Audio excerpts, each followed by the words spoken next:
Hello everyone, I welcome you all on your own very favorite channel of New Light Neat. So today we are going to discuss our All India Full Length Test 5. But before I start my discussion, I have a very important announcement to make. Team New Light is going to start its 2-year foundation online course. This is for 11th and 12th. Complete NEET, JEE and boards preparation will be provided to you.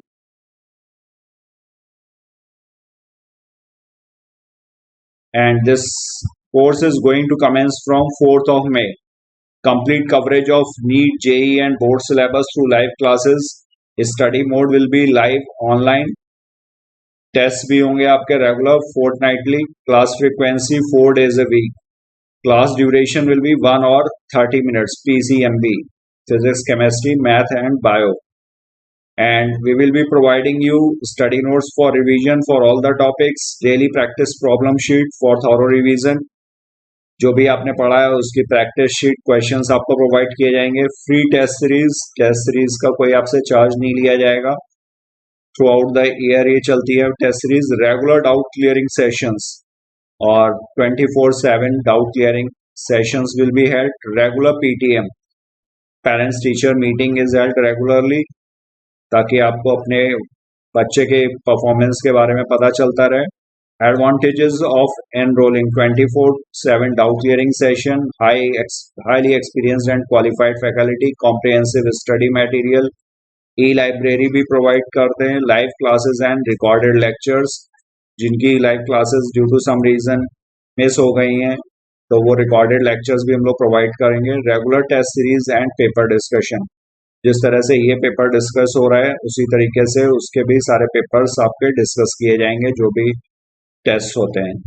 और इसकी fees structure जो है 1 year foundation course की nominal fees रखी गई है 20,000 and 2 year foundation course का और भी कम है 37,000. अगर आप दोनों साल के लिए एक साथ एनरोल होते हैं तो you will have to pay only 37,000. And how to register, you need to download our new light institute app.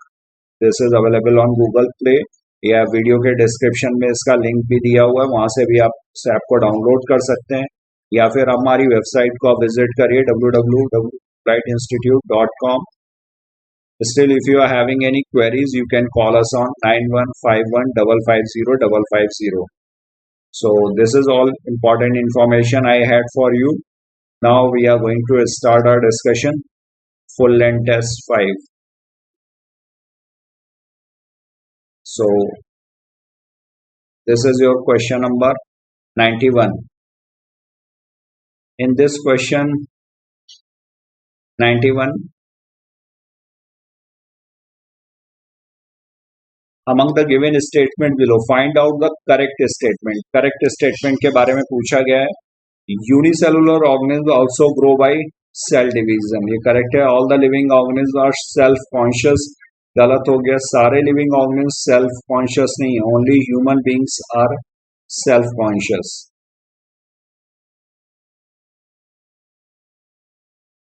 ये सराउंडिंग के बारे में भी अवेयर है और अपने आप के बारे में भी. All the living organisms are self-conscious ये गलत है. Self-consciousness is defining property of some living organism. Correct है. ह्यूमन बींग्स ही सिर्फ सेल्फ कॉन्शियसनेस की प्रॉपर्टी शो करेंगे, तो ह्यूमन बींग्स के लिए डिफाइनिंग प्रॉपर्टी है. In Chlamydomonas and amoeba reproduction is synonymous with growth. तो Chlamydomonas and amoeba these are unicellular organism and unicellular organism में growth and reproduction is mutually inclusive event. Growth and reproduction is mutually inclusive event.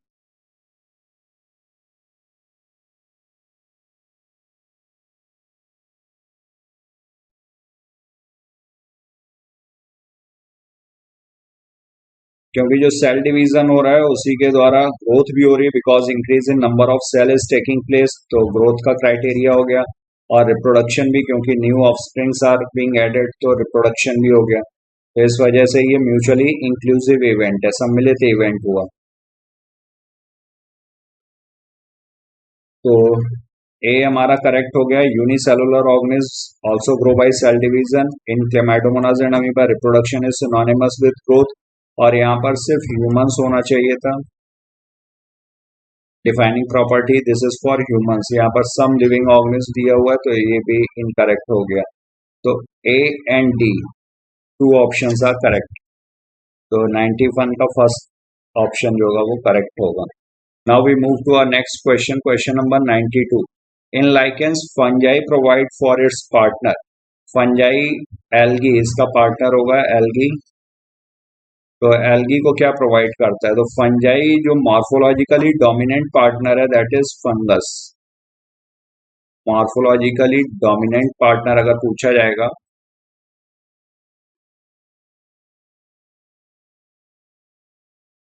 Morphologically dominant का मतलब हुआ 95% of the body, जो lichen की body है वो 95% जो fungus की बनी होती है, फंगल पार्टनर इसमें डोमिनेंट होता है। एल्गी इसमें ट्रैप्ड होगा, उसको शेल्टर प्रोवाइड करेगा, वाटर प्रोवाइड करेगा and mineral nutrients will be provided by the fungus. और एल्गी बदले में चूंकि एल्गी फोटोसिंथेटिक है तो उसको न्यूट्रिशन प्रोवाइड करेगा, तो shelter, water and mineral nutrient. और जो फंगल पार्टनर होगा उसको हम लोग माइक्रोबायोन्ट बोलेंगे, और जो एल्गल पार्टनर है उसको फाइकोबायोन्ट। और माइक्रोबायोन्ट मोस्टली जो होते हैं ये एस्कोमाइसिटीज क्लास को बिलोंग करता है। जो फंगल पार्टनर है लाइकेन में मोस्टली बिलोंग्स टू एस्कोमाइसिटीज। और फाइकोबायोन्ट एल्गी का जो पार्टनर होगा एल्गा, ये क्लास क्लोरोफाइसी को, mostly they belong to Chlorophyceae, जो मेंबर्स होंगे वो क्लोरोफाइसी के होते हैं। तो 92 का करेक्ट आंसर हो गया हमारा third. Now we move to our next question 93rd। The spores of slime moulds are dispersed by, तो air current, water currents, birds, both 1 and 3, तो यहाँ पर एयर करंट होगा। 93rd इज फर्स्ट, तो ये अंडर फेवरेबल कंडीशन जो slime moulds हैं ये प्लाज्मोडियम फॉर्म करते हैं, एग्रीगेशन होता है, प्लाज्मोडियम फॉर्म करेंगे। और प्लाज्मोडियम जो होगा ये under unfavourable condition, under unfavourable condition slime moulds में फ्लोटिंग बॉडीज होंगी और जो स्पोर्स बियर करेंगी, और ये स्पोर्स का डिस्पर्सल जो होगा वो एयर करंट के द्वारा होगा। तो 93 का करेक्ट आंसर हमारा होगा फर्स्ट। और स्पोर्स में ही सेल वॉल प्रेजेंट होती है। तो प्लांट लाइक अगर फीचर पूछा जाएगा तो प्लांट लाइक फीचर होगा स्पोर का। रिप्रोडक्टिव फेज में प्लांट लाइक फीचर दिखाई पड़ता है, वैसे वेजिटेटिव फेज जो होगा इसमें सेल वॉल एब्सेंट होती है। तो वेजिटेटिव फेज जो होगा ये एनिमल लाइक फीचर्स शो करता है, अमीबा के जैसा होगा वेजिटेटिव, ये animal life.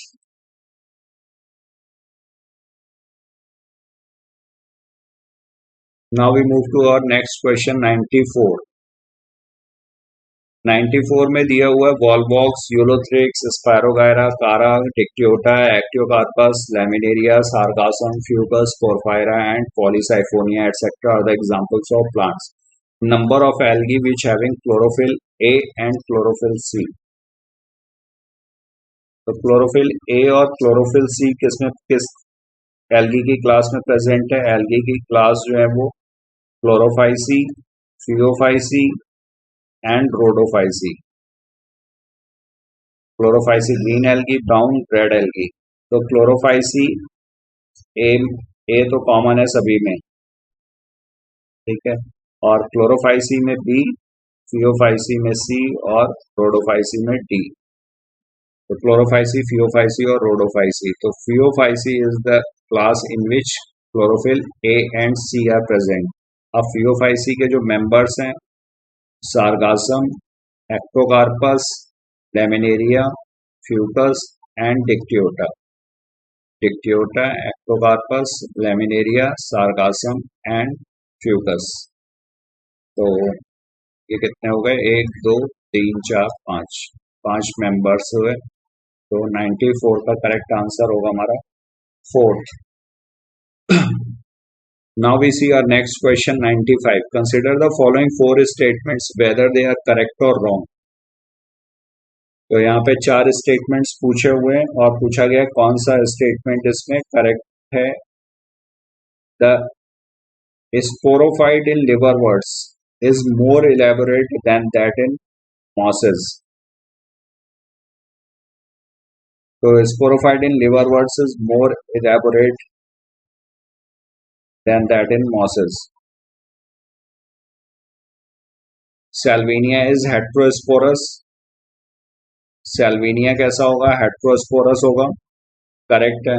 Flagellina and Salvinia these are heterosporous. और भी हैं इसमें Isoids, Marcella and Azolla. But ये जो NCERT में दिए हुए हैं Flagellina and Salvinia these are heterosporous. The life cycle in all seed-bearing plant is diplontic. Correct है ये भी करेक्ट है. And the pinus male and female cones are born on different trees. Pinus में male and female cone जो होते हैं ये एक ही प्लांट में प्रेजेंट है, डिफरेंट प्लांट में नहीं प्रेजेंट है. तो ये वाला इनकरेक्ट हो गया डी, और ए भी इनकरेक्ट है. द स्पोरोफाइट इन लिवरवर्ट्स दिया हुआ more elaborate than that in mosses, जबकि ये मॉसेस में ज्यादा इलेबोरेट होता है क्योंकि स्पोरोफाइट लिवरवर्ट्स में कंप्लीटली डिपेंडेंट ऑन गैमेटोफाइट है. completely dependent on gametophyte.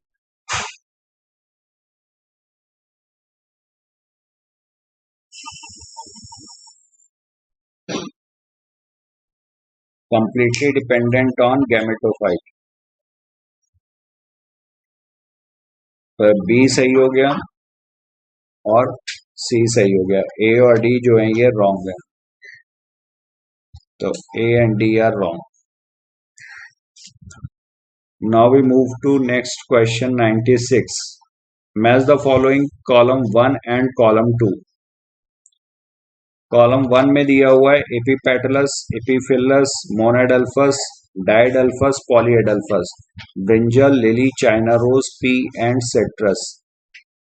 तो 96 में एपीपेटलस कंडीशन जो है सोलेनेसी में प्रेजेंट है, तो ये करेक्ट है.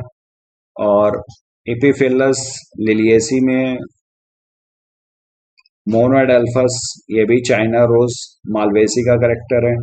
डाइएडल्फस पी में 9+1, पॉलीएडल्फस सिट्रस में. तो ये मैचिंग ऑलमोस्ट सामने ही दी हुई है. A is 1, B is 2, C is 3rd, D is 4th and E is 5. तो 96 इज 3rd. एपीपेटलस मतलब जो एंड्रोशियम होगा वो पेटल्स से फ्यूज है. एपीफिलस जब वो पेरियंथ से फ्यूज होगा, एंड्रोशियम और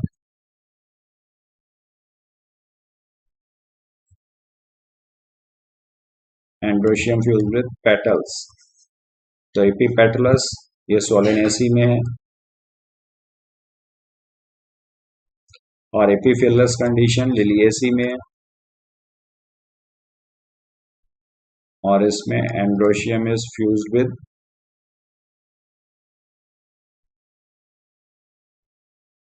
पेरियंथ. पेरियंथ जब कैलिक्स और करोला में डिफरेंशिएशन ना हो पॉसिबल हो तब उस कंडीशन को perianth. Tepal is the unit. तो इसका करेक्ट आंसर हो गया 3rd. 97. Bicarpellary syncarpous ovary superior bilocular placenta swollen with many ovules found in. तो ये bicarpellary ovary syncarpous, ovary fused carpels हैं, ओवरी सुपीरियर है मतलब हाइपोगाइनस कंडीशन है, bilocular placenta swollen with many ovules. तो ये कैरेक्टरिस्टिक्स हैं सोलिनेसी में. फेबेसी में मोनोकार्पेलरी है,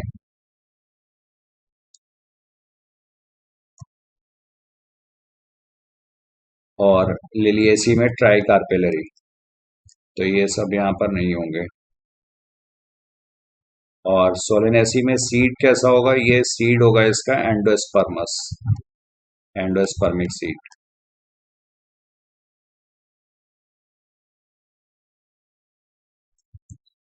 Now we move to next question, question number 98. The tissue which forms major component within organs. So major component, this is made up of parenchyma. 98 is first. और parenchyma जो functions इसके क्या क्या perform करेगा? Photosynthesis,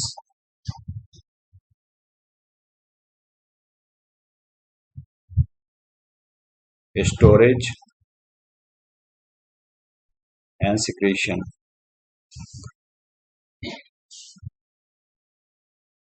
और इसका shape जो usually isodiametric.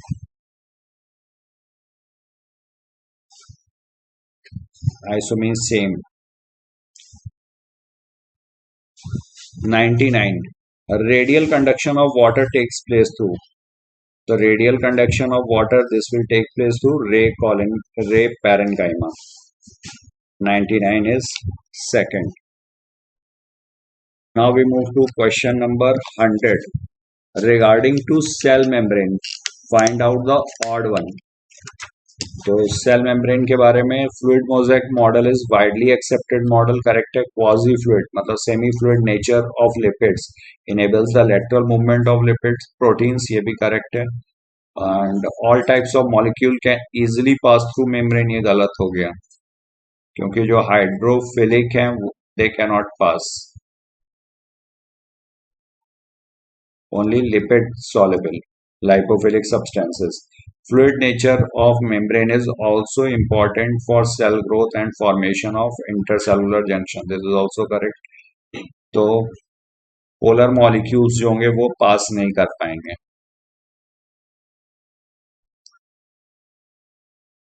तो इसलिए यहाँ पर थर्ड वाला जो होगा ये ऑड हो गया, ये इनकरेक्ट हो गया.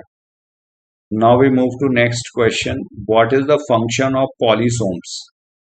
पॉलीसोम्स का क्या फंक्शन होगा? तो पॉलीसोम्स क्या है? पॉलीसोम्स मैसेंजर आरएनए पे जो डिफरेंट राइबोसोम्स हैं, ये कई सारे, ये दे कॉन्स्टिट्यूट पॉलीसोम्स या पॉलीराइबोसोम.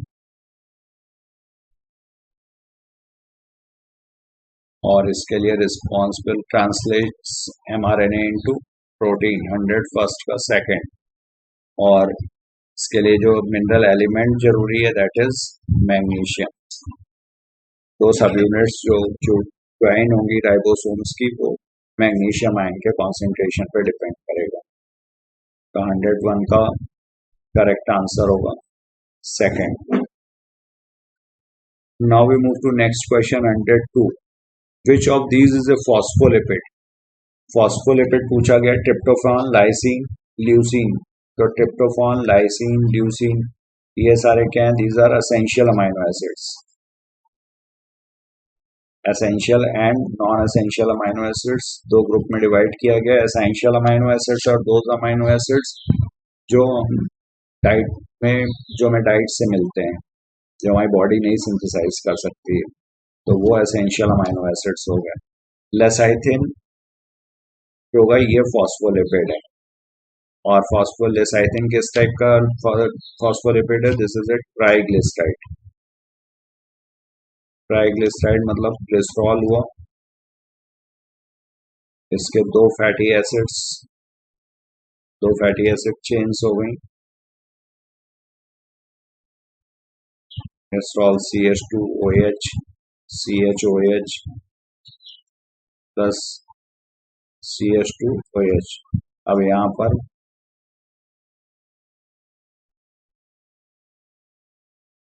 प्लस तीसरे वाले में फॉस्फेट प्लस कोलिन. तो यहाँ पर फैटी एसिड के साथ यहाँ पर फॉस्फेट ग्रुप आकर के जुड़ेगा और प्लस इससे आकर के जुड़ेगा कोलिन. तो ये जो स्ट्रक्चर है ये बनाएगा पोलर हेड और ये वाला जो होगा ये टेल. तो जब हम लोग लिपिड का स्ट्रक्चर देखते हैं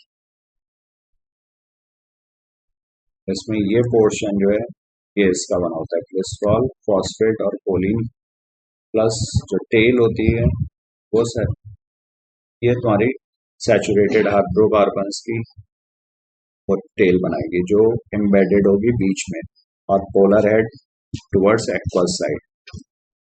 तो लेसाइथिन क्या हुआ? This is a phospholipid. तो 102 का करेक्ट आंसर हो गया आपका third.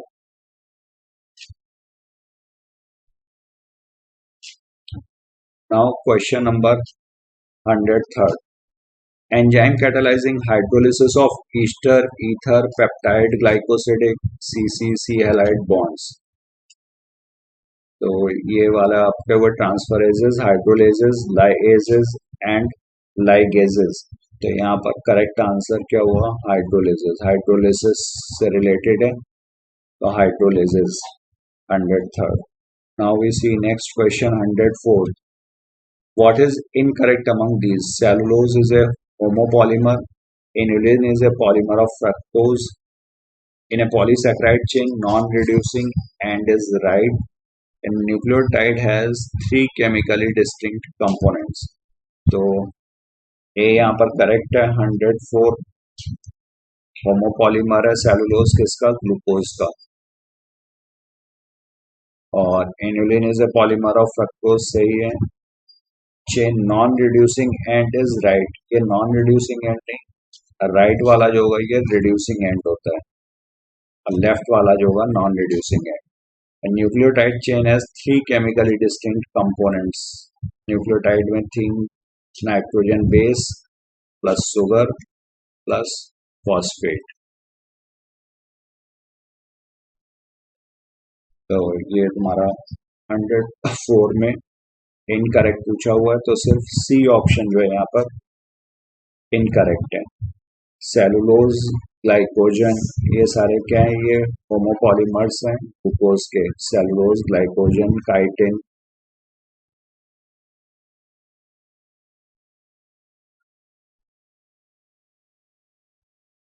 सेलुलोज, ग्लाइकोजन, काइटिन भी होमोपॉलीमर है. काइटिन इज ऑल्सो है होमोपॉलीमर. तो सेलुलोज, ग्लाइकोजन और ये सारे होमोपॉलीमर्स हो गए. Now we move to our next question 105. Which statement is not correct about telophase? Prophase, metaphase, anaphase or telophase. Nuclear envelope assembles around the chromosome, nucleolus, Golgi complex and endoplasmic reticulum reform. Chromosomes clusters at opposite poles and chromosomes arranged at equator. तो equator पर ही आ जाते हैं metaphase stage. और बाकी जो statements options दिए हुए, nuclear envelope assembles around the chromosome, nucleolus, Golgi complex and endoplasmic reticulum reform, chromosomes clusters at opposite poles, ये सारे ही सही हैं. टीलोफेज में ये सारा होगा. तो A, B and C are correct. 105 is third. Now question number 106. Match the following columns. यहाँ पे कॉलम 1 और कॉलम 2 को मैच करना है. G1 this is gap first diplotene. Diplotene chiasmata formation syncytium, liquid endosperm, crossing over. This is recombinase and G0 quiescent stage. तो G1 क्या है? Gap first हो गया. Diplotene this is chiasmata formation takes place, सिंसिशियम,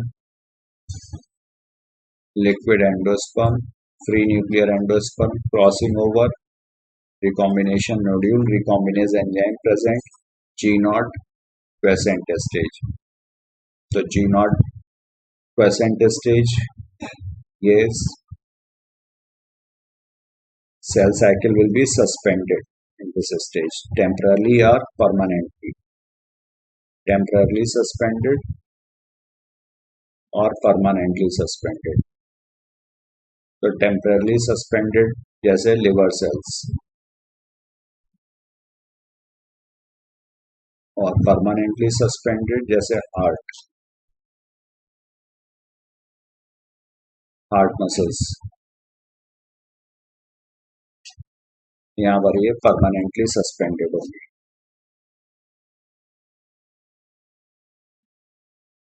तो यहाँ पर correct answer होगा हमारा ए इज 5 और B is second, C is first, D is third और ई इज फोर्थ. तो फर्स्ट आंसर यहाँ पर करेक्ट है. 106 is first. 107. Which one of the following is a correct match? Correct match इसमें से क्या है? 107। तो malaria P vivax bite of male Anopheles गलत हो गया, ये फीमेल एनाफिलीज से स्प्रेड होगा। Typhoid Salmonella typhi with inspired air, ये एयरबॉर्न डिजीज नहीं है, ये कंटेमिनेटेड वाटर से फीकल ओरल रूट से होगा। निमोनिया स्ट्रेप्टोकोकस निमोनी और हीमोफिलस इन्फ्लुएंजी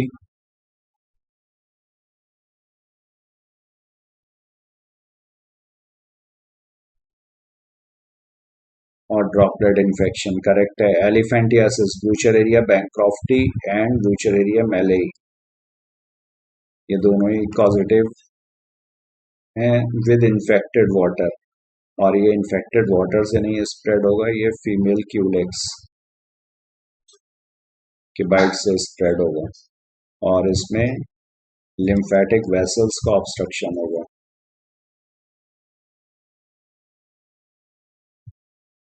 जिस भी ऑर्गन की लिम्फेटिक वेसल्स ऑब्स्ट्रक्ट हो जाएंगी वहां पे स्वेलिंग हो जाएगी। लोअर लिम्स में भी हो सकता है, अपर लिम्स में भी हो सकता है, जेनिटल्स की स्वेलिंग हो सकती है।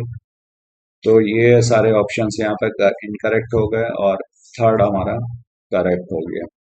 107 is third. Now we move to next question 108। A rejection of a transplanted organ is due to the mainly activity of, तो इसमें दो तरीके की इम्यूनिटी होती है, humoral immunity and cellular immunity body में। तो cellular immunity this is responsible for graft rejection and cancer cells, cancer cells के अगेंस्ट भी कौन सी इम्यूनिटी वर्क करती है? Cellular immunity.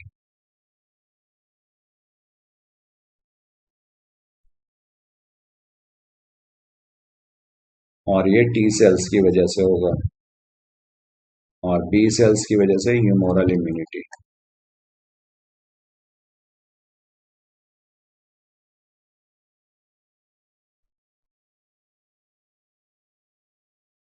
और टी सेल्स की वजह से सेलुलर इम्यूनिटी। तो 108 का करेक्ट आंसर हो गया हमारा fourth. Now we move to next question 190। Smoking increases carbon monoxide content in blood and reduces the concentration of, तो 109 जो होगा इसका करेक्ट आंसर होगा haem bound oxygen. Carbon monoxide का कंटेंट बढ़ेगा, एफिनिटी ज्यादा होगी हीमोग्लोबिन के लिए, ये ऑक्सीजन को रिप्लेस करेगा एंड रिड्यूसेस द कॉन्सेंट्रेशन, तो हीम बाउंड ऑक्सीजन का कॉन्सेंट्रेशन कम हो जाएगा।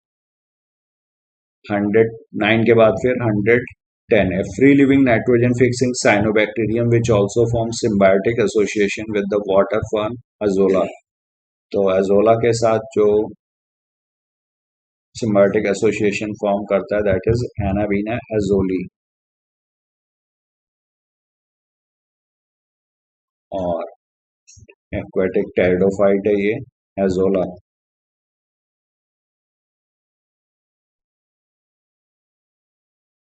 Present in paddy fields,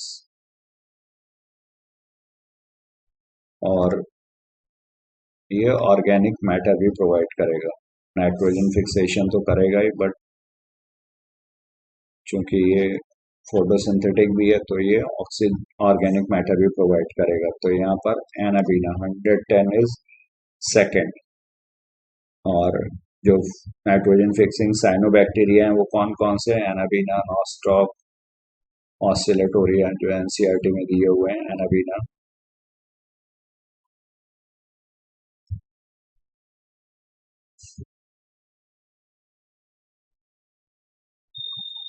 Oscillatoria.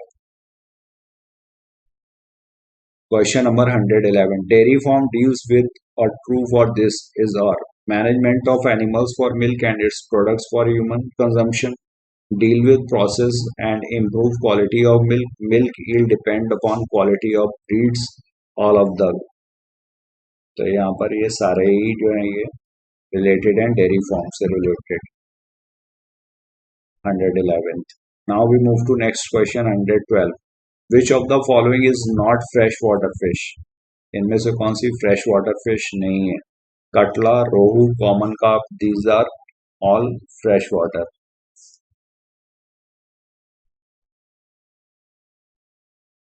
और ईडबिल जो मैराइन फिश हैं, हिल्सा, सार्डाइन, मॉक्रेल,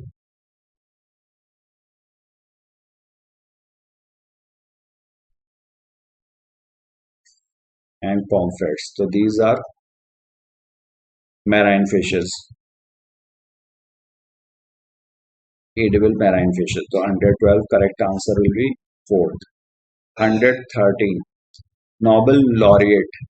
Laureate का मतलब जिन्होंने पुरस्कार जीता है, पुरस्कार विजेता. तो नोबेल पुरस्कार विजेता इनमें से कौन से हैं, उसके बारे में पूछा गया. Chandrashekhar, P Maheshwari, Norman E Borlaug and R D Mishra, Ramdeo Mishra. तो ये नॉर्मन ई बोरलॉग मैक्सिको में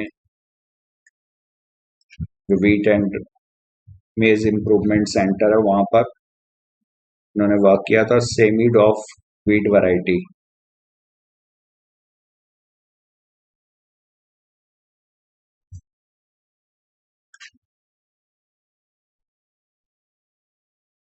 फिर parthenogenesis occurs in male honey bees, turkeys, all rotifers, all of the above.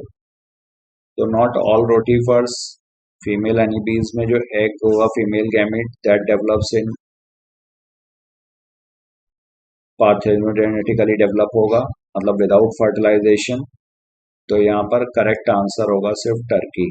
Turkey, lizards and rotifers and honey बीज, ये सारे जो हैं ये पार्थेनोजेनेसिस शो करते हैं.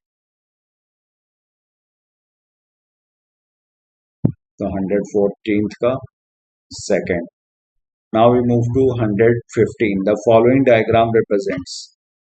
तो ये सिंकार्पस कंडीशन है, मल्टी कार्पेलरी है.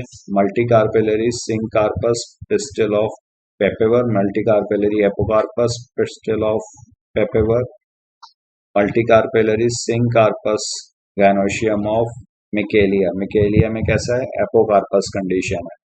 तो यहाँ पर 115th का फर्स्ट, मल्टी कार्पेलरी सिंकार्पस पेपेवर. और सिंकार्पस कंडीशन कहाँ कहाँ पर है, ये टोमेटो,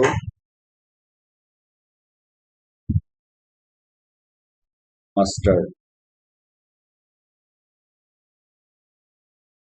यहाँ पर भी सिंकार्पस कंडीशन है. Now we move to next question. 116. When the anther is young, a group of compactly arranged homogeneous cells called the sporogenous tissue occupies the center of each microsporangium. As the anther develops, the cells of sporogenous tissues undergo meiotic division to form pollen grains. The cells of sporogenous tissue undergo meiotic division to form microspore tetrads. The cells of sporogenous tissue undergo meiotic division to form pollinil microspore dyads. The cells of sporogenous tissue undergo meiotic division to form microspore mother cell. तो microspore mother cell गलत, क्योंकि microspore mother cell की meiosis से बनेगा, ना कि microspore mother cell produce करेगा. Dyads भी नहीं बनेंगे, ये टेट्राइड्स बनते हैं, 4 बनते हैं. तो यहाँ पर करेक्ट आंसर होगा the cells of sporogenous tissue undergo meiotic division to form microspore tetrads which will develop into pollen grains. तो 116 का करेक्ट आंसर हमारा होगा second. Now we move to 117. The functional megaspore undergoes how many divisions to form the mature embryo sac in a typical angiosperm? तो functional megaspore जब produce होगा वो meiotic division से produce होगा. लेकिन यहाँ पर जो पूछा गया है ये फंक्शनल मेगास्पोर के आगे का स्टोरी पूछ रहे हैं. The functional megaspore undergoes how many divisions to form the mature embryo sac. तो मैच्योर एम्ब्रियो सैक बनने में टोटल ये 8 सेल 7 सेल 8 न्यूक्लिएट है. ये सेंट्रल सेल हो गई और यहाँ पर एग अपरेटस. तो ये 7 सेल हो गई, 3 3 6. ये एग अपरेटस, एग सेल और 2 सिनर्जिड्स, और ये 3 एंटीपोडल सेल्स और बीच में एक ये सेंट्रल सेल. ये सेंट्रल सेल हो गई, ये हमारे एंटीपोडल्स हो गए, और ये 3 egg apparatus.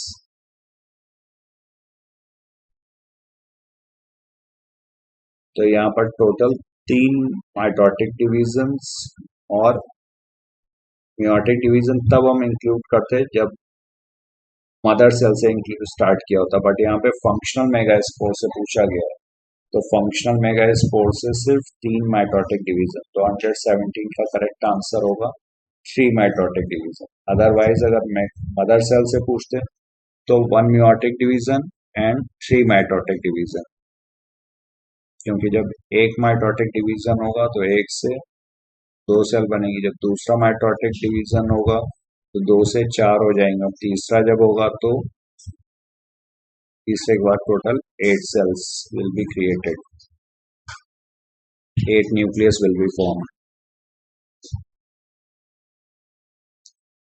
Question number 18. Which of the following outbreeding device is a genetic mechanism developed by flowering plants to encourage cross pollination? तो जेनेटिक मैकेनिज्म पे जो बेस्ड है उसके बारे में पूछा गया है।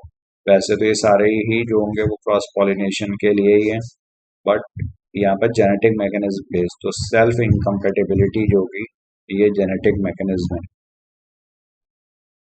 119.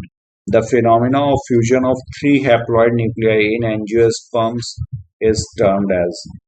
तो एंजियोस्पर्म्स में डबल फर्टिलाइजेशन होता है, डबल फर्टिलाइजेशन में सिंगेमी और ट्रिपल फ्यूजन, और ट्रिपल फ्यूजन में क्या होगा, ट्रिपल फ्यूजन में एक मेल गैमीट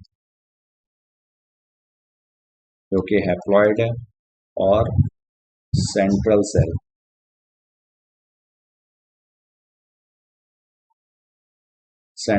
ये डिप्लॉइड n+n,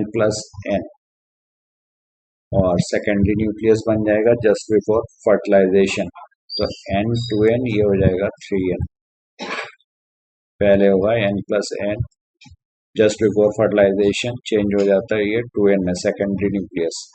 तो यहाँ पर करेक्ट आंसर होगा हमारा the phenomena of fusion of 3 haploid nuclei, तो 3 हैप्लॉइड न्यूक्लियाई जो फ्यूज होते हैं ये तुम्हारा होगा triple fusion. 119 is third. Question number 120.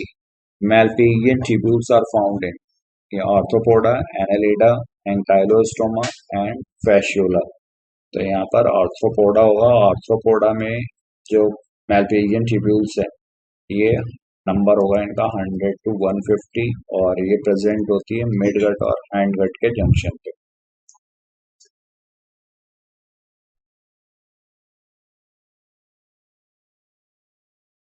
Annelida में nephridia,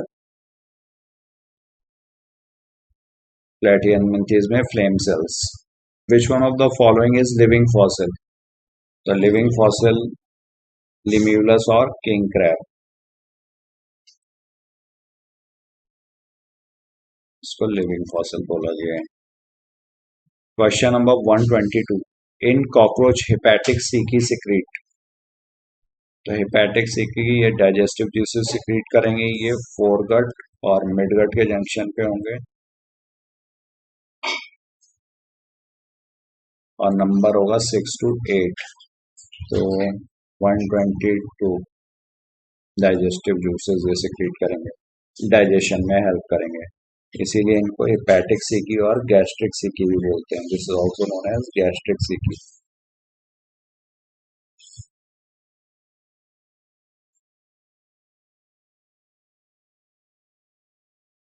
question number 123. Which statement is incorrect?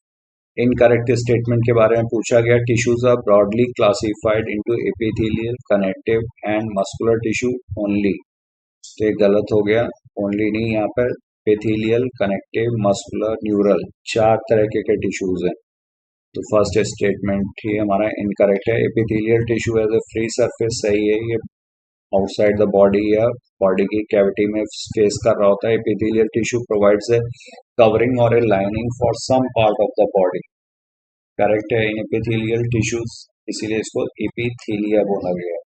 The in epithelial tissues are compactly packed with little intercellular matrix, यहाँ पर इनकरेक्ट स्टेटमेंट हमारा फर्स्ट हो गया, 123 is first. Now we move to our next question, 124. Select the correct statement about cockroach. Cockroach के correct statement के बारे में बताना है. A ring of 6 to 8 plantibules called Malpighian tubules. Select the correct statement. Correct statement के बारे में बताना. तो ये incorrect हो गया. 6 to 8 नहीं होते Malpighian tubules. 100 to 150. A ring of 100 to 150 yellow colored thin hepatic और gastric सिकी. ये भी incorrect हो गए. ये 6 to 8 होंगे. Entire foregut is lined by cuticle. Foregut and hindgut is lined by cuticle. सही है. The anus opens out through rectum. तो यहाँ पर थर्ड ऑप्शन जो होगा ये करेक्ट है. 124 is third. The given table shows dominant and recessive traits used in Mendel's experiment. Which of the following is correctly matched? Seed color, dominant trait yellow, recessive trait green. Correct है. Flower color, violet is dominant, white is recessive. तो यहाँ पर ये उल्टा हो गया, opposite है. ये violet होना चाहिए था इधर और white को होना चाहिए था इधर. तो ये second is incorrect. Flower position में भी एक्सियल जो होना चाहिए था इधर होना चाहिए था डोमिनेंट ट्रेड्स में, और टर्मिनल पोजीशन जो होना चाहिए था वो रिसेसिव ट्रेड्स में होना चाहिए था. तो only one option is correct. 125 का करेक्ट आंसर हुआ हमारा first.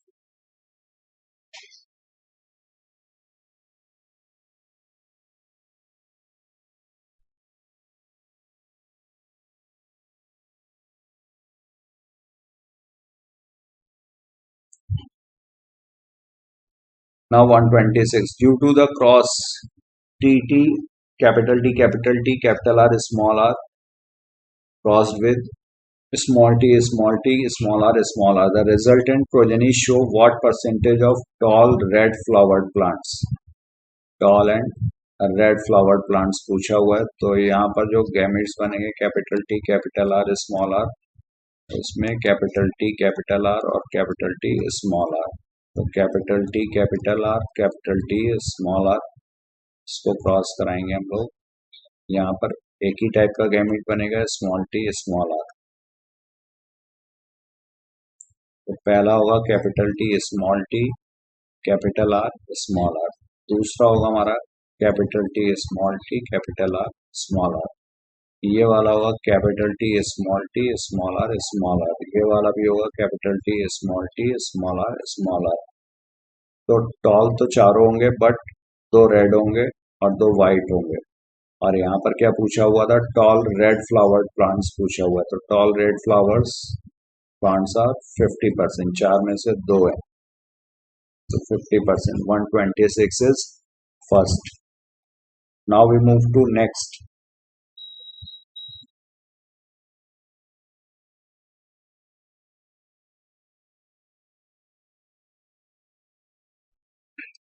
A marriage between normal man and hemophilic woman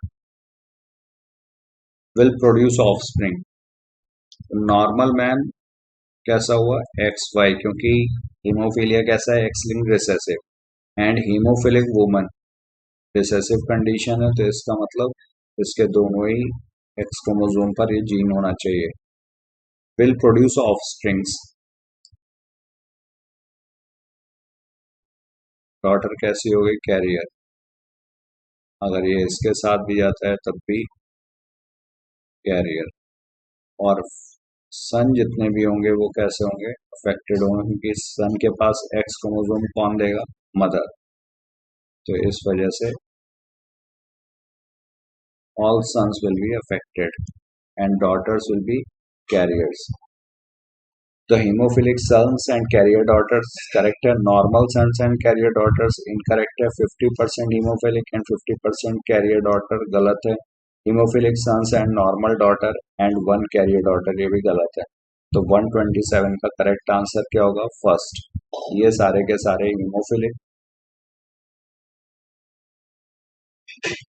all 100% sons are haemophilic. और डॉटर्स कितनी हुई?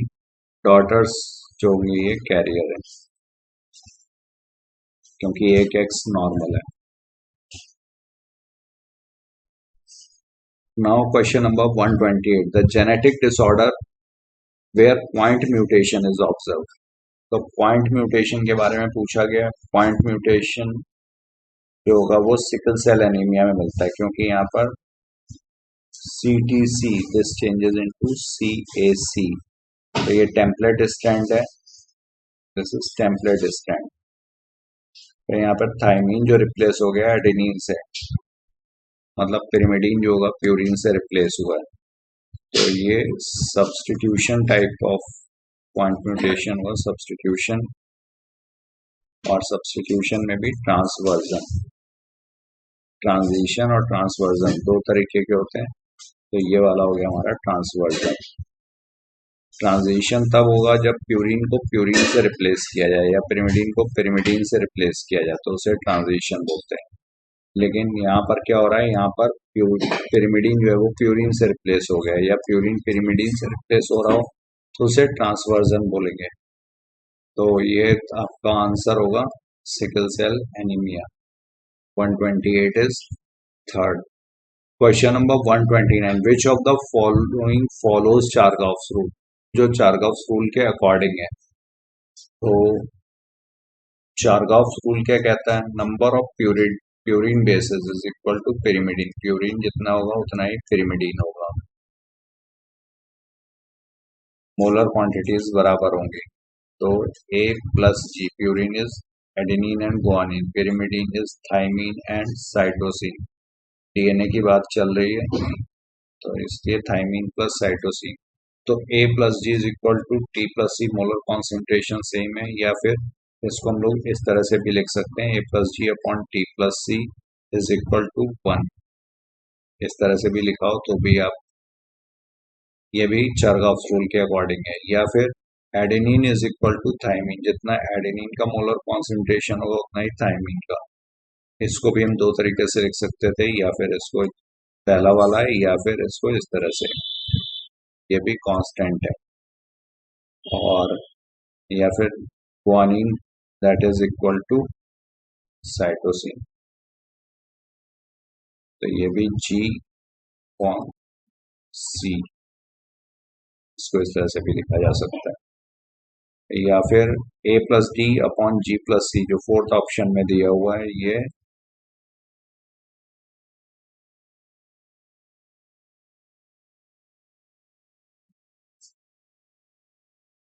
ये कांस्टेंट होगा स्पीसीज के लिए।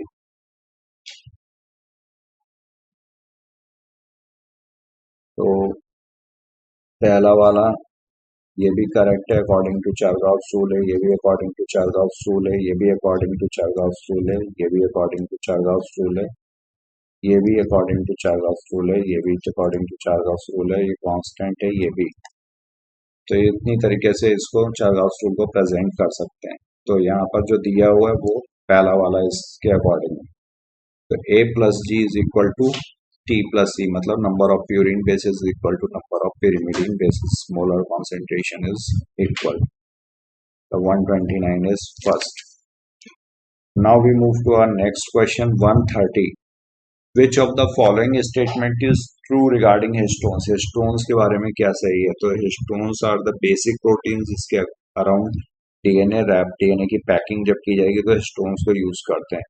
तो हिस्टोन्स जो यहाँ पर यूज होते हैं वो H2A, H2B, H3 and H4 चार हुए, इनका डाइमर होगा। तो टोटल 8 हिस्टोन्स पर न्यूक्लियोसोम।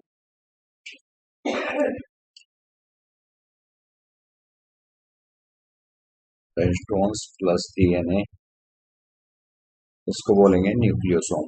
तो histones are basic proteins. DNA deoxyribo nucleic acid है, तो एसिड है तो ये किससे बेसिक प्रोटीन्स होने चाहिए थे। और ये प्रोटीन्स कैसे होंगे, पॉजिटिवली चार्ज्ड, क्योंकि DNA कैसा होता है, निगेटिवली चार्ज्ड होता है। तो बेसिक प्रोटीन्स हो गए, पॉजिटिवली चार्ज्ड हो गए। Histones are rich in lysine and arginine, not alanine. यहाँ पर क्या होना चाहिए था, arginine.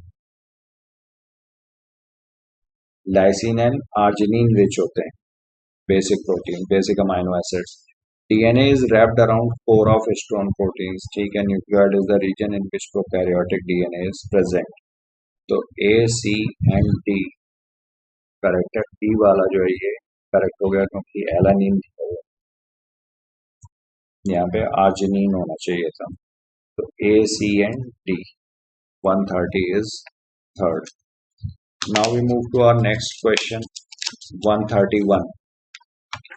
Meselson and Stahl used which of the following in their experiment? तो Meselson and Stahl ने सबसे पहले semi conservative replication of DNA,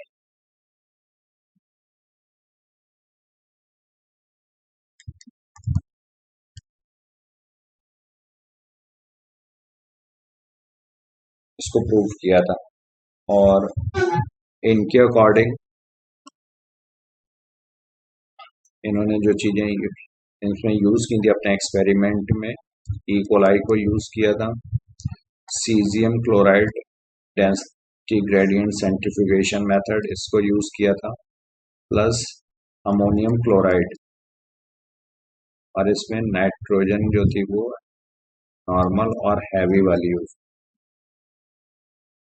N15 is heavy isotope of nitrogen, not radioactive.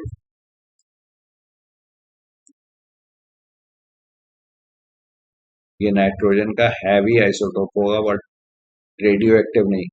तो caesium chloride density gradient centrifugation, bacteriophage infection, radio active ammonium chloride.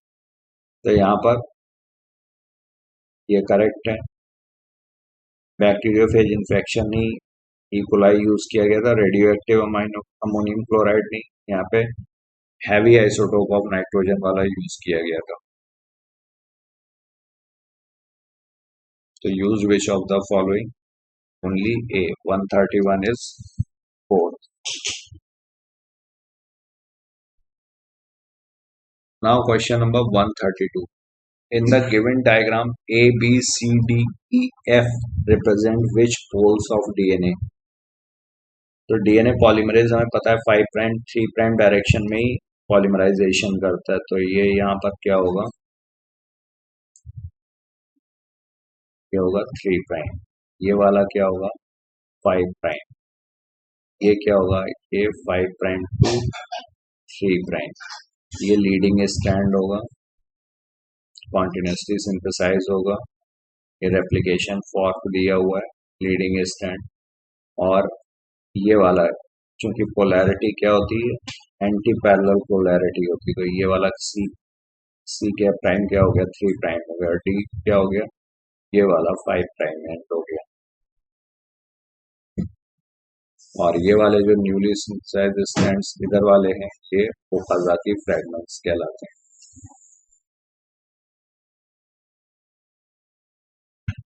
और Okazaki fragments these are joined by ligase enzyme.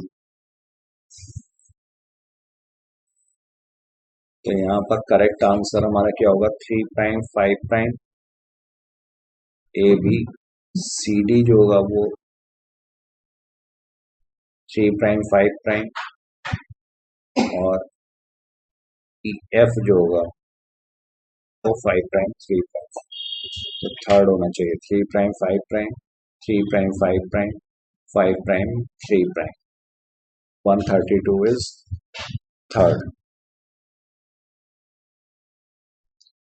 Now we move to next question 133rd. Age of universe is approximately, so this is 20 billion years old. The 133rd का fourth, none of these.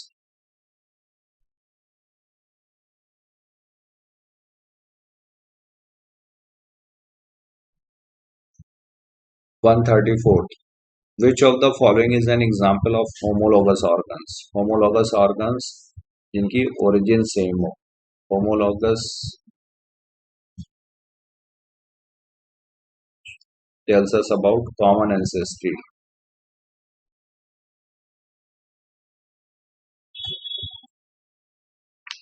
Or this is about divergent evolution.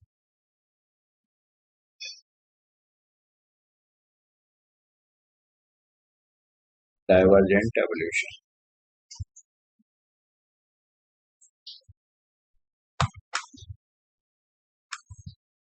तो homologous organs इसमें forelimbs of whale and human, structure same होगा इसका, tendrils of cucurbits and thorns of bougainvillea, ये stem के modifications हैं, flippers of penguin and dolphins, anatomy different, potato and sweet potato, stem का modification, root का modification, hearts of vertebrates.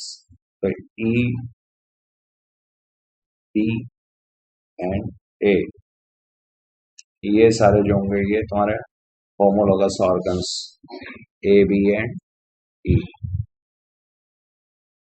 Now question number 135. In Galapagos Islands, the various varieties of finches arise, showing main variation.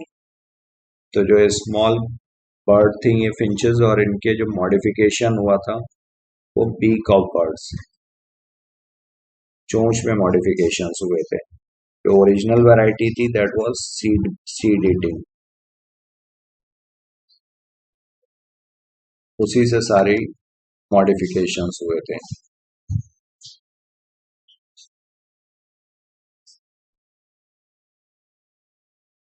135 is third.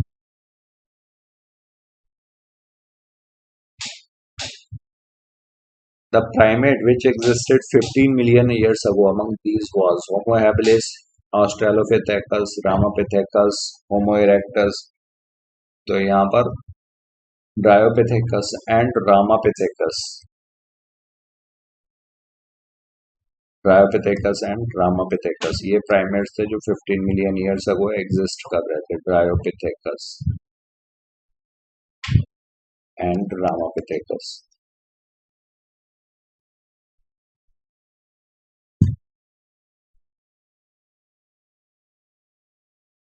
तो इसमें से Ramapithecus। 136 is third. Now question number 137. A person is eating boiled potato. Which food component is found in it? तो boiled potato मतलब इसमें starch होगा, cooked starch, but option में दिया हुआ starch which does not get digested, जबकि यहाँ पर डाइजेशन होता है, टाइलिन प्रेजेंट होगा, सलाइवरी अमाइलेज, सबसे पहले तो यहीं पे डाइजेशन होगा, तो इसलिए थर्ड ऑप्शन इनकरेक्ट हो गया। लैक्टोज विच इज इनडाइजेस्टिबल गलत है, सेलुलोज विच इज डाइजेस्टिबल गलत है, DNA which gets digested by pancreatic DNAs,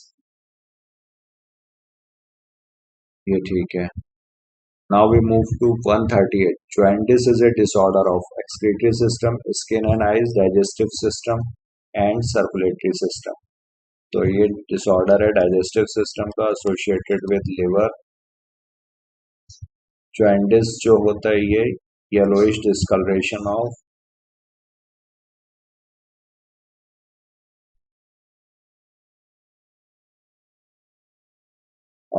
skin, sclera,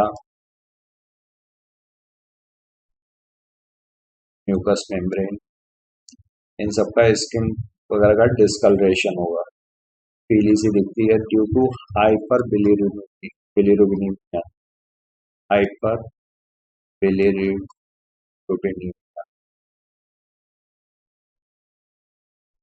bilirubin जो है इसका अमाउंट जो होगा ब्लड में बढ़ जाता है, कॉन्सेंट्रेशन बढ़ जाता है, क्योंकि इसका प्रोडक्शन और क्लियरेंस इसमें डिस्टरबेंस क्रिएट हो जाएगा, जिसकी वजह से ये इसका अमाउंट बढ़ जाएगा।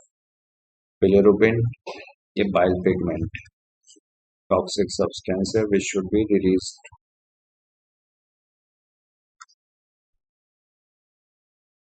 और जॉइंट, ये बिलिरुबिन कहाँ से, बिलिरुबिन आता है सेनेसेंट आरबीसी से,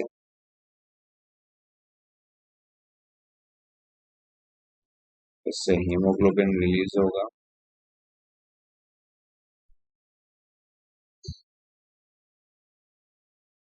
और इसमें दो पार्ट होंगे, ग्लोबिन जो अमाइनो एसिड पूल में जाएगा, और जो हीम पार्ट है, हीम में पोरफायरिन और आयरन रिंग होगी, तो आयरन ये रिसाइकिल हो जाएगा फेरस स्टेट, और जो हीम बचा जाएगा porphyrin, that will form bilirubin. So this is how bilirubin is produced. तो इतना याद रखना है आप लोगों को कि बिलीरुबिन जो है ये आरबीसी या हीमोग्लोबिन से प्रोड्यूस होगा. इंटरकॉस्टल मसल्स अगर से, इंटरकॉस्टल मसल्स ये दो तरह के हैं, एक्सटर्नल इंटरकॉस्टल और इंटरनल इंटरकॉस्टल. एक्सटर्नल वाला जो होगा ये इंस्पायरेशन में हेल्प करेगा.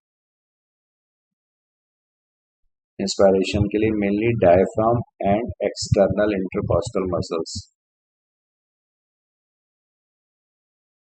वैसे तो एक्सलेशन, इंस्पिरेशन के बाद एक्सपायरेशन या acceleration is a passive process.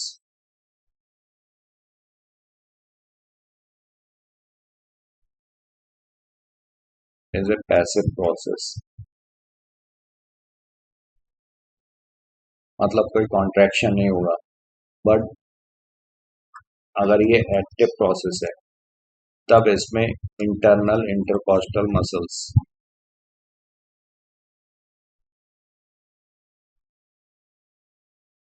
If it is active, तब ये मसल्स इसमें हेल्प करेंगी. और ये कहाँ होंगी? दो रिब्स के बीच में. Intercostal, inter means in between, costal ribs. तो 139 का हमारा हो गया answer third. Which one is a incorrect matching? Incorrect matching के बारे में पूछा गया. टाइडल वॉल्यूम दिया हुआ 6000 से 8000 ml पर मिनट, 500 ml पर breath.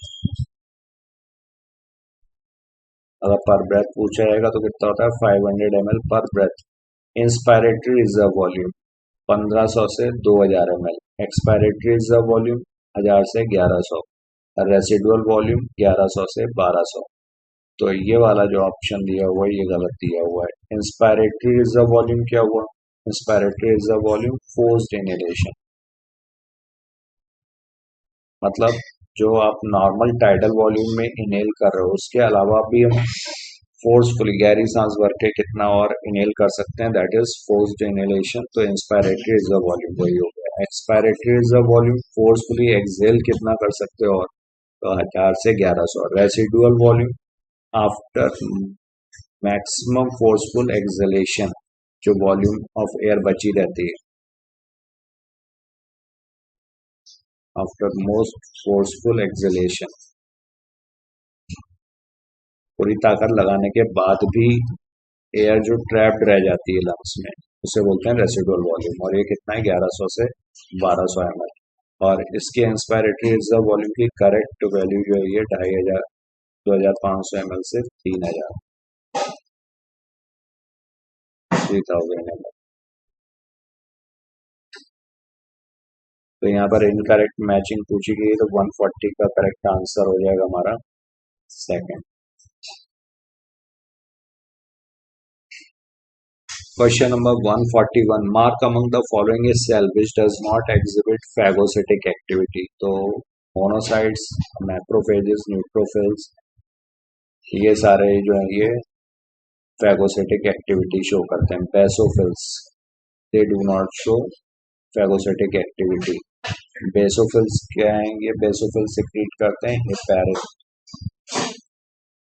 histamine and serotonin.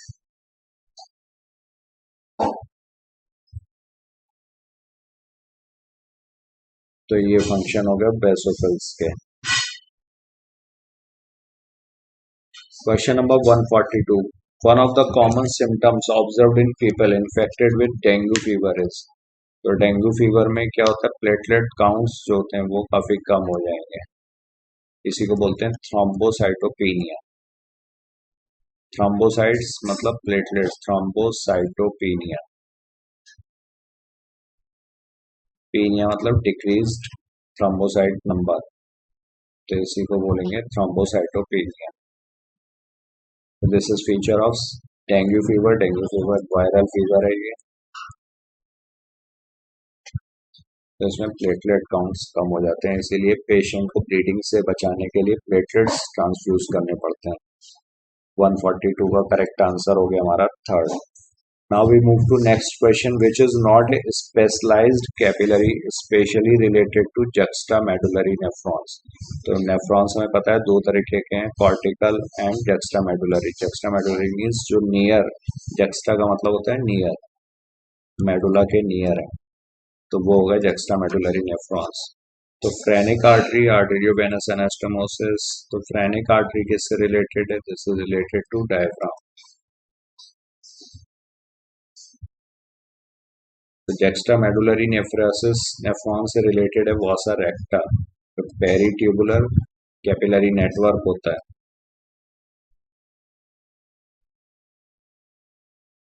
Peritubular capillary network, इसकी जो थिन यू शेप्ड वेसल होगी उसे बोलते हैं वासा रेक्टा। तो ये रिलेटेड है juxtamedullary नेफ्रॉन से। तो ये तो रिलेटेड है, यहाँ पे नॉट पूछा गया है, तो यहाँ पर करेक्ट आंसर हमारा थर्ड नहीं, यहाँ पर करेक्ट आंसर होगा हमारा फोर्थ। थर्ड तो ये करेक्ट है, नॉट पूछा है, नॉट होगा हमारा fourth, both A and B. 143 is fourth. Question number 144, find the correct combination out of these statements. Nearly all of the essential nutrients are absorbed in PCT. Normal urine is basic in nature. गलत है, basic नहीं, acidic है, pH around 6 है, acidic. Hemodialyzer removes urea, uric acid, water and glucose नहीं. यहाँ पे nitrogenous waste and water is removed, excess water. Plasma proteins are the part of normal urine. तो proteins जो है नॉर्मली यूरिन में absent होंगे, जब प्रेजेंट होते हैं तो उसको बोलते हैं प्रोटीन यूरिया। तो ये अब नॉर्मल कंडीशंस में होगा, नॉर्मल कंडीशंस में नहीं होगा।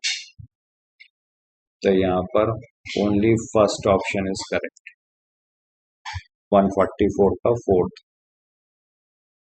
Question number 145, name the thin fibrous proteinaceous membrane which is responsible for the position of thick filament in the middle. Thin fibrous proteinaceous membrane पूछा गया है for positioning the thick filament, तो ये इस तरह से होता है, M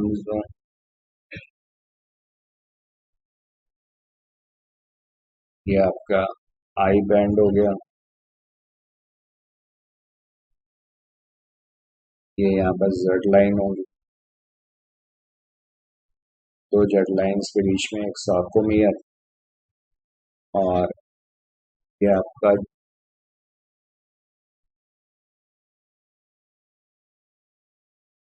ये ए बैंड और ये H zone.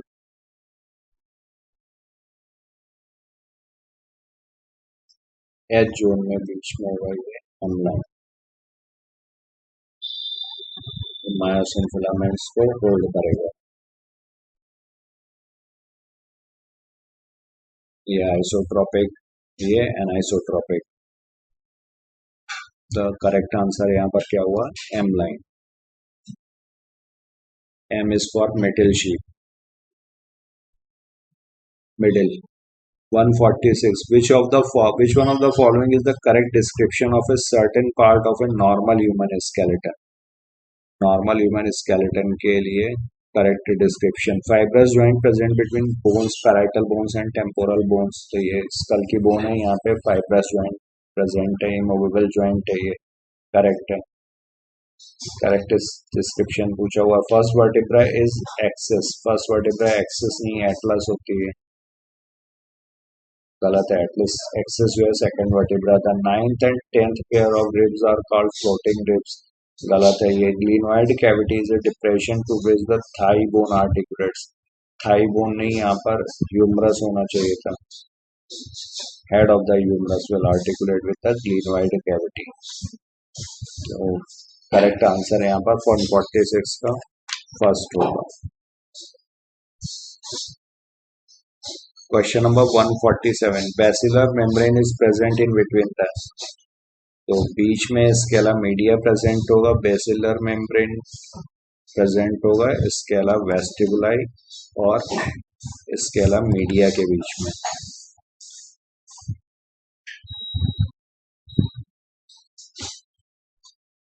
Basilar membrane. Scala vestibuli और नीचे होगा स्केला टिम्पेनाई।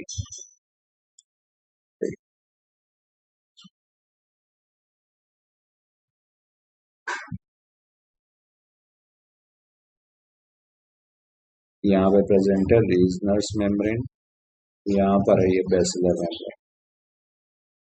बेसिलर मेम्ब्रेन जो होगी ये स्केला मीडिया, मिडिल वाला पोर्शन है, यहाँ पर ऑर्गन ऑफ क्वार्टाई प्रेजेंट है, स्केला वेस्टिबुलाई और स्केला टिम्पेनाई। तो रीजनर्स मेम्ब्रेन प्रेजेंट होगी स्केला वेस्टिबुलाई और स्केला मीडिया के बीच में, और बेसिलर मेम्ब्रेन होगी स्केला मीडिया और स्केला टिम्पेनाई के बीच में। तो 147 is present between the scala media and scala tympani. First option is correct. और स्केला वेस्टिबुलाई में जो फ्लूइड होगा दैट इज पेरिलिम्फ, यहाँ पर जो फ्लूइड होता है दैट इज पेरिलिम्फ। और स्केला टिम्पेनाई में भी जो फ्लूइड होगा इसको भी पेरिलिम्फ बोलेंगे,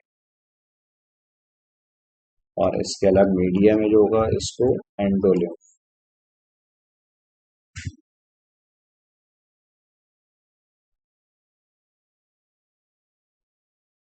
और ऑर्गन ऑफ क्वार्टाई के ऊपर स्केला मीडिया में टेक्टोरियल मेम्ब्रेन होगा।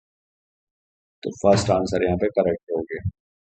फिर macula present in saccule and utricle both, दोनों में मैक्यूला प्रेजेंट है, और यहाँ पर कैल्शियम कार्बोनेट के क्रिस्टल्स प्रेजेंट होंगे।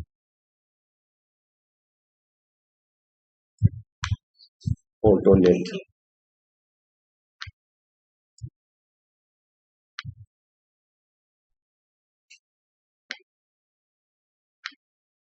एम्पुला में crista ampullaris. 149 match list 1 with list 2 and select the correct option. तो 149 में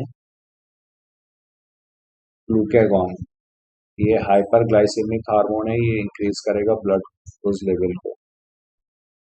एंड हाइपर पैराथायराइडिज्म, ये डिमिनरलाइजेशन करेगा। हाइपर कैल्सियमिक हार्मोन है, बोन्स का डिमिनरलाइजेशन होगा। Oxytocin, this is related with child birth. Hypothyroidism, this is myxoedema का cause क्या है? Hypothyroidism. Aldosterone is for salt and water balance, salt and water retaining hormone. तो यहाँ पर करेक्ट मैचिंग होगी। A is second, B is 5, C is 4th, D is first and E is third. First option यहाँ पे 149 का हमारा correct हुआ। Now we move to question number 150। Which hormone release from corpus luteum? तो corpus luteum से pregnancy maintaining hormone progesterone release होगा।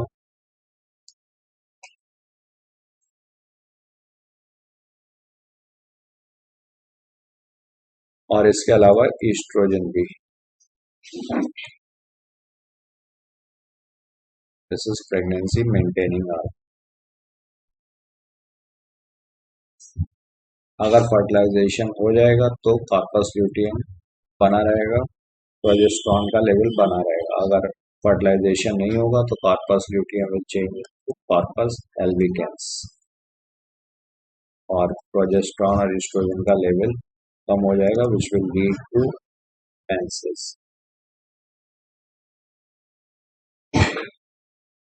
तो यहाँ पर करेक्ट आंसर हुआ हमारा 4th।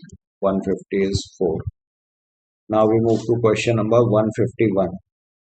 Formation of ovum ceases in women around the age of which, and it is called as। तो this ceases in around menopause, 50 years के around होगा, 50 years and menopause। और menarche is the first menstruation। 150 का correct answer, 51 का correct answer हो गया first. Now 152। which is unpaired structure in human male. Human male में seminal vesicle, prostate gland या accessory glands दी हुई है, वास डेफरेंस, वासा efferentia, ये एसेसरी डक्ट्स है। तो सेमाइनल वेसिकल ये पेयर्ड स्ट्रक्चर है, अनपेयर्ड स्ट्रक्चर पूछा गया है। और वास डेफरेंस ये भी पेयर्ड है, एसेसरी डक्ट्स होती हैं। वासा एफरेंशिया, रेटिटेस्टिस के बाद वासा एफरेंशिया, ये भी पेयर्ड होंगी, दोनों तरफ होंगी। प्रोस्टेट ग्लैंड ये अनपेयर्ड है।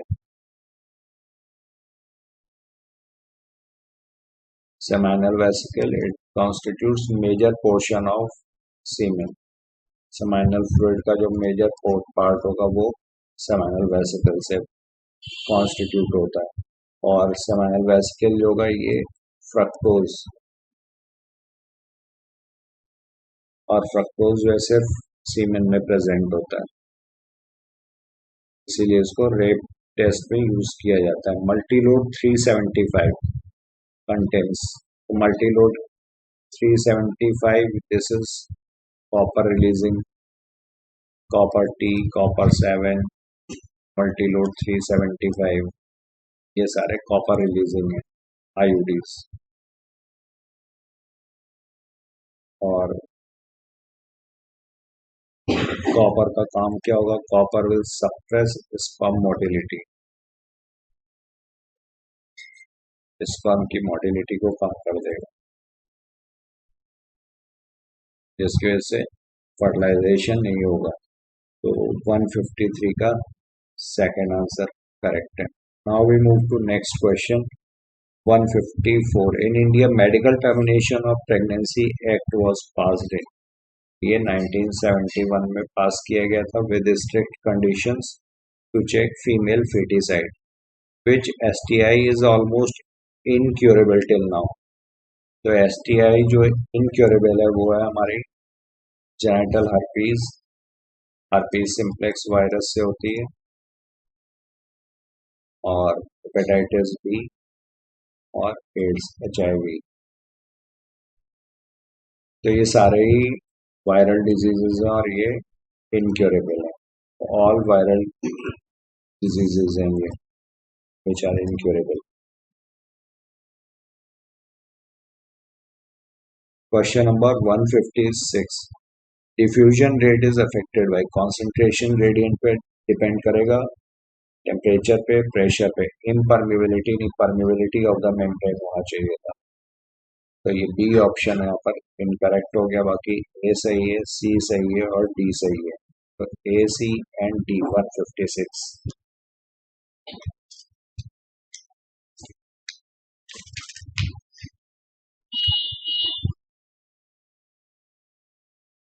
Question number 157। Select the correct statement regarding diffusion. Movement by diffusion is passive over short distance. तो diffusion passive process है, ATP की एनर्जी नहीं जरूरत होती है और ये short distance movement के लिए है। एनर्जी एक्सपेंडिचर टेक्स प्लेस, ये गलत हो गया। ATP यहाँ पर कहीं भी खर्च नहीं होती, एनर्जी नहीं खर्च होगी कहीं भी, पैसिव प्रोसेस है। Molecules moves in a random fashion, ये भी करेक्ट है। It is slow process and move from higher concentration to lower concentration according to the concentration gradient होगा। तो 1, 3 and 4 are correct. First option 157 is first. Now 158. How many ATP and NADH2 will form respectively from 1 mole of 3-phosphoglyceric acid during complete glycolysis? So 3-phosphoglyceric acid, first of all this will change into 2-phosphoglyceric acid, phosphoglyceromutase,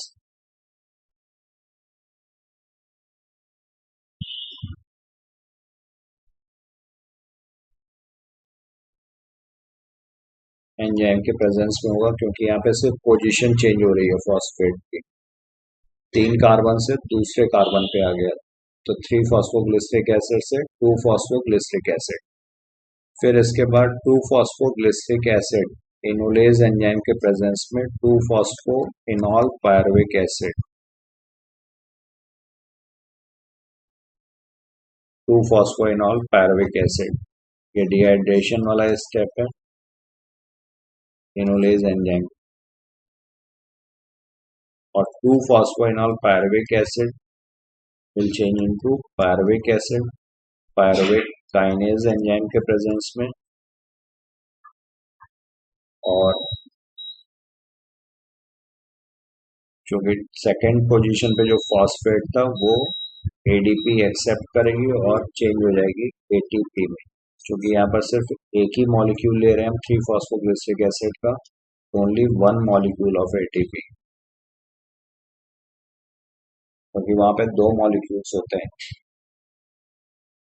तो इसलिए one. और जो NAD2H का formation होता है वो होता है हमारा इससे ऊपर वाले स्टेप्स में, तो यहाँ पर NADH2 नहीं बनेगी, सिर्फ एक एटीपी का फायदा होगा अगर हम एक मॉलिक्यूल 3-फॉस्फोग्लिसरिक एसिड की ग्लाइकोलिसिस करवा रहे हैं तो यहाँ पर करेक्ट आंसर होगा 158 is second. Now we move to next question 159। Potassium plays an important role in opening and closing of stomata, correct है ये। Influx and deflux is responsible for stomatal movement. Manganese is activator for pepcase, गलत है ये magnesium ion है। Calcium needed during the formation of mitotic spindle, सही है। Zinc is activator of alcoholic dehydrogenase, तो यहाँ पर ये वाला जो ऑप्शन हुआ ये गलत हो गया, ये फोटोलिसिस ऑफ वाटर में मैग्नीज जरूरत पड़ेगा। मैग्नीशियम जो होगा ये रोबेस्को के लिए भी एक्टिवेटर है और पेपकेज के लिए भी।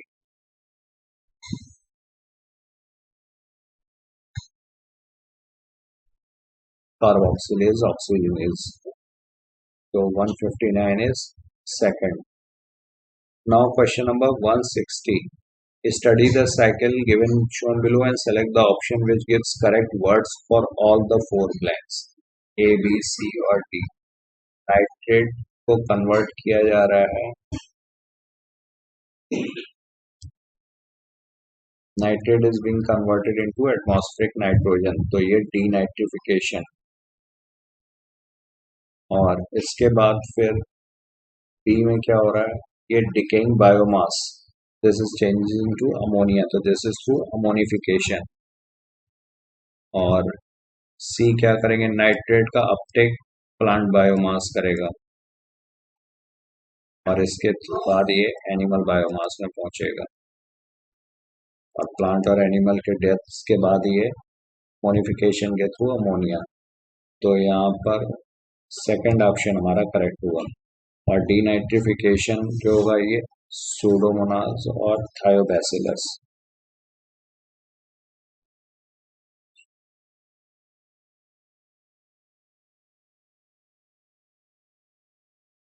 सूडोमोनास एंड थायोबैसिलस, ये दो जो होंगे ये डीनाइट्रिफिकेशन के लिए रिस्पॉन्सिबल बैक्टीरिया है, तो इसका करेक्ट आंसर हो गया हमारा सेकंड।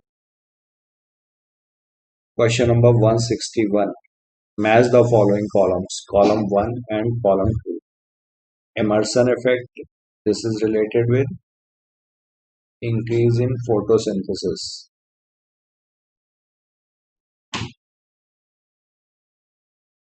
जब फार रेड और रेड वेवलेंथ यूज की गई तो ये फोटो सिस्टम 1 एंड 2।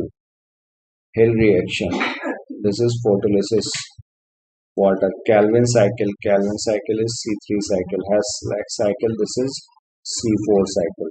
तो 161 का करेक्ट आंसर क्या होगा, ए का फोर्थ हुआ और बी का second, C is third and D is first, तो 161 is fourth. Now we move to next question, question number 162. Which of the following statements given below are correct? The C4 plants respond to higher temperatures while C3 plants have a much lower temperature optimum. Given below are correct, correct option यहाँ पर पूछा गया। Tropical plants have a higher temperature optimum than the plants adapted to temperate climates. Some C3 plants are allowed to grow in carbon dioxide enriched atmosphere that leads to higher yield. Water stress causes the stomata to remain open, hence enhancing the carbon dioxide availability.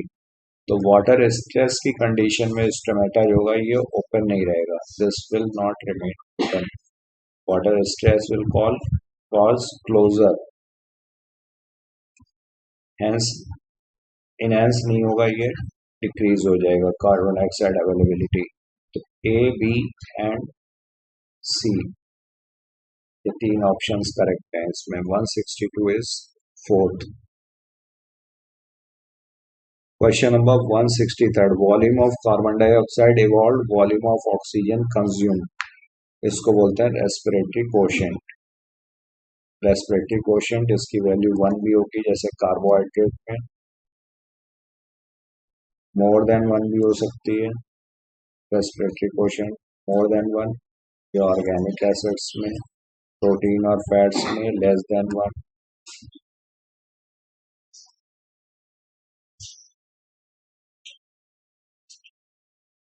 Question number 164. Decapitation usually results in the growth of lateral buds and it is widely applied in. तो ये tea plantation के लिए भी है और hedge making के लिए भी है. डिकैपिटेशन क्या है, जो apical part of shoot is remove, तो उसकी वजह से क्या होगा, अपाइकल डोमिनेंस जो होगा वो खत्म हो जाएगा. और अपाइकल डोमिनेंस क्या करता था, ये लेटरल बर्ड्स को ग्रो नहीं करने देता. It inhibits the growth of lateral birds. तो जब हम अपाइकल डोमिनेंस को हटा देंगे तो लेटरल बर्ड्स जो होंगी वो ग्रो करेंगी. तो इसकी वजह से टी प्लांटेशन में भी यूज किया जाता है और हेज मेकिंग में भी. तो करेक्ट आंसर होगा 164 का third. Question number 165. Match the following column 1 with column 2. Indole acetic acid, abscisic acid, ethylene and gibberellic acid. तो gibberellic acid, this is responsible for bolting. Ethylene, germination in peanut seeds. Abscisic acid, this is responsible for stomatal closure. और indole acetic acid weed free loss, weedicide की तरह use किया जाएगा. तो 165 का correct answer होगा यहाँ पर. A is third, B is second, C is fourth and D is first. तो 165 का करेक्ट आंसर हो गया first. Now question number 166. Eco R1 cuts DNA sequence at. तो ये जी और ए के बीच में कट करेगा, बट ये पैलेंड्रोमिक सीक्वेंस जो होगा ये वहां पर ही कट करेगा. GAATTC 5 prime 3 prime. तो ये यहाँ पर है, बट इस वाले में 5 प्राइम टू 3 प्राइम ये सीक्वेंस नहीं आ रहा है. ये यहाँ पे 5 प्राइम टू 3 प्राइम GATTC और यहाँ भी GAATTC. तो ये सेकंड ऑप्शन यहाँ पर करेक्ट है. 166 is second. Question number 167. A foreign DNA was inserted in tetracycline resistance gene of PBR322 tetracycline. Tetracycline resistance will be lost and ampicillin resistance gene was not used. ठीक है. This recombinant vector was allowed to transform host E. coli cells lacking ampicillin resistance. तो पहले से इसके पास ampicillin resistance नहीं था. Colonies were grown on ampicillin containing medium. The colonies which appeared on plant. तो चूंकि ई कोलाई के पास पहले से अपना कोई एम्पिसिलिन रेजिस्टेंस नहीं था, जिसमें प्लाज्मिड एंटर किया होगा, मतलब जो ट्रांसफॉर्म हुए होंगे E coli, only those will be able to survive. क्योंकि जो प्लाज्मिड है उसके पास एम्पिसिलिन रेजिस्टेंस जीन है. A foreign DNA was inserted in tetracycline resistance gene and ampicillin resistance gene was not used. उसको डिस्टर्ब नहीं किया गया था. मतलब जो प्लाज्मिड था उसके पास जो है एम्पिसिलिन रेजिस्टेंस जीन है. तो इसका मतलब normal host cell without plasmid ये अपीयर होगा. Normal host cell without plasmid ये नहीं हो पाएगा क्योंकि इसके पास एम्पिसिलिन रेजिस्टेंस जीन नहीं है. होस्ट सेल्स विद प्लाज्मिड ये सही है. क्योंकि प्लाज्मिड के पास एम्पिसिलिन रेजिस्टेंस जीन था, यहाँ पर इसको डिस्टर्ब नहीं किया गया था। Both normal and transformed will appear, गलत है। No colony will appear in plate, ये भी गलत है। तो सेकंड ऑप्शन यहाँ पर करेक्ट होगा, 167 इज सेकंड। तो only transformed cells will appear. Question number 168. If the plasmid in the bacteria does not have an insert, then the presence of chromogenic substrate gives. तो क्रोमोजेनिक सबस्ट्रेट है, तो ये product में change होगा। Product में कब change होता है? एंजाइम के प्रेजेंस में। और एंजाइम कब बनेगा? जब जो जीन है उसमें इंसर्शनल इनएक्टिवेशन ना हुआ हो। तो यहाँ पर कह रहे हैं if the plasmid in the bacteria does not have an insert, तो मतलब इंसर्ट नहीं था, मतलब इंसर्शनल इनएक्टिवेशन नहीं हुआ जीन का। तो जब जीन का इंसर्शनल इनएक्टिवेशन नहीं हुआ तो ये एंजाइम बनाएगी, और एंजाइम जब बनेगा तो ये क्रोमोजेनिक सबस्ट्रेट को प्रोडक्ट में चेंज करेगा। और क्रोमोजेनिक सबस्ट्रेट है तो प्रोडक्ट कैसा होगा? ब्लू कलर का होता है। तो blue colour colonies are form. 168 is second. अगर यहीं पर डज नॉट हैव की जगह डज हैव एन इंसर्ट अगर इंसर्शन हो जाता तो इस जीन का इंसर्शनल इनएक्टिवेशन हो जाएगा। इंसर्शनल इनएक्टिवेशन होने की वजह से एंजाइम प्रोड्यूस नहीं होगा।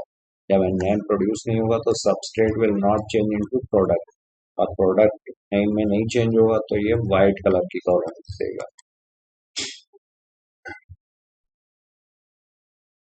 Question number 169. Polymerase chain reaction during annealing step. Primers are added to.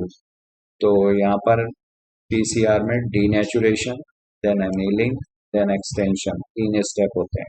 तो एनीलिंग में प्राइमर्स ऐड किए जाएंगे और प्राइमर्स ऐड होंगे 3 प्राइम एंड पे दोनों तरफ। यहाँ पर भी 3 प्राइम एंड पे प्राइमर ऐड होगा और यहाँ पर भी 3 प्राइम एंड पे, क्योंकि डीएनए पॉलीमरेज का पॉलीमराइजेशन जो होगा वो 5 प्राइम टू 3 प्राइम एंड होता है। तो इस वजह से sequence is near 5 prime end of required DNA sequence, तो गलत हो गया। Sequence is near 3 prime end of required DNA sequence on each separate strand at both the ends, गलत है। तो यहाँ पर sequence is near 3 prime and on each separate strand. Second option correct. Which is incorrect. Transgenic models are used to cure rheumatoid arthritis. In gene therapy, lymphocytes from blood of the patients are not grown in a culture outside the body. ये गलत हो। These are grown, not नहीं है। ये lymphocyte को बाहर निकालते हैं, कल्चर मीडियम में उसको ग्रो करते हैं, जीन को इंसर्ट करेंगे। Genetic modified plant have been useful in increasing crop yield. Correct है। Manipulation of microbes, plants of animals has raised serious ethical questions. Correct है। तो ये 3 यहाँ पे करेक्ट हुए। ये वाला 170 सेकंड, ये इनकरेक्ट हो गया।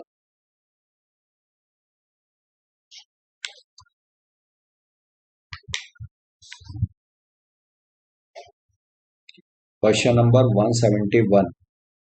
In the current situation where the increase of yield is very limited due to the limitation of crop yield by using conventional varieties and conventional breeding techniques, what is the possible way for farmers to increase crop yield?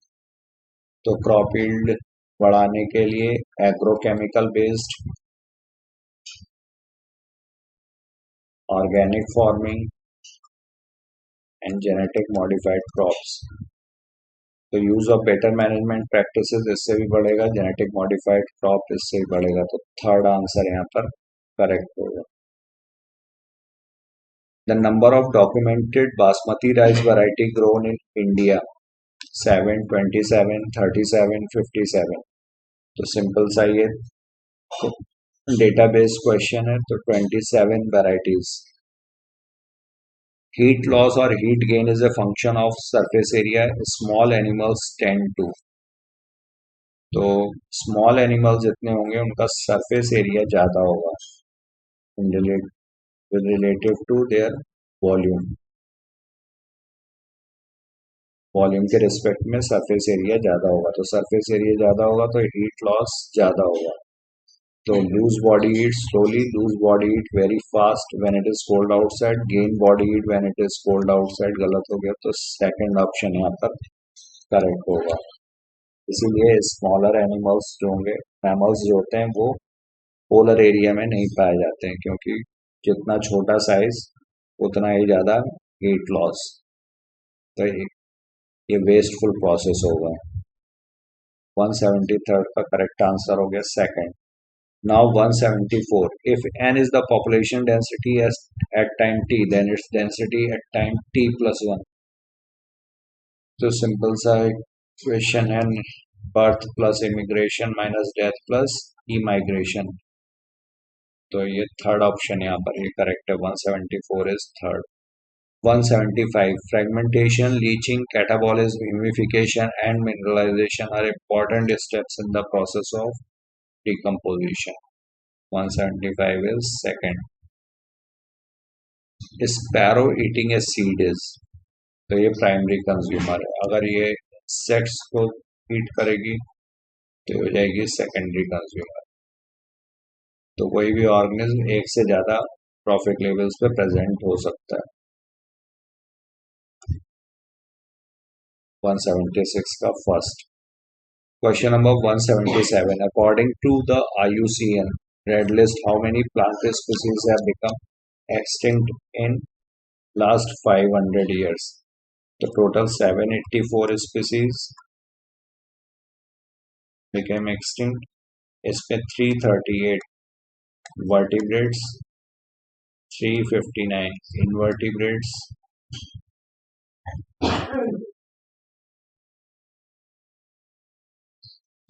और 87 plants. तो correct answer 177 is fourth. Question number 178. What do we mean by bioprospecting? Exploring molecular, genetic and species level diversity for product of ecological importance. ये गलत है। Ecological नहीं, economic importance. Exploring molecular, genetic and species level diversity, जो विविधता है उसको explore करके products obtain करना, किसके लिए? इकोनॉमिक इंपॉर्टेंस के लिए। तो ये करेक्ट है। Exploring species level diversity for the products of ecological importance, सिर्फ स्पीसीज लेवल नहीं है और इकोलॉजिकल भी नहीं है। Exploring genetic level diversity for products of cottage industrial importance, ये भी गलत हो गया। तो 178 is second. What statement is correct regarding storage of nuclear waste material? Nuclear waste material ये shielded containers में nuclear waste to be buried in rocks half kilometer deep below earth surface. हालांकि इसको भी अब अपोज किया जा रहा है। तो 179 का करेक्ट आंसर जो होगा वो थर्ड है। और question number 180. Choose the correct combination. Noise pollution 1987, Montreal Protocol 1987, Kyoto Protocol 1997. तो Montreal Protocol Canada, Montreal Canada sign किया गया था और इफेक्टिव हुआ था 1989, साइंड इन 1987। और नॉइज पोल्यूशन ये एयर एक्ट को अमेंड किया गया था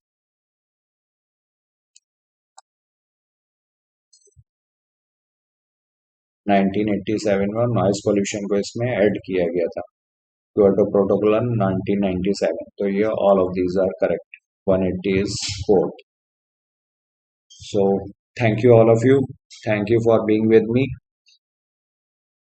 अपना ख्याल रखिए, पढ़ाई करते रहिए। Thank you, have a great day.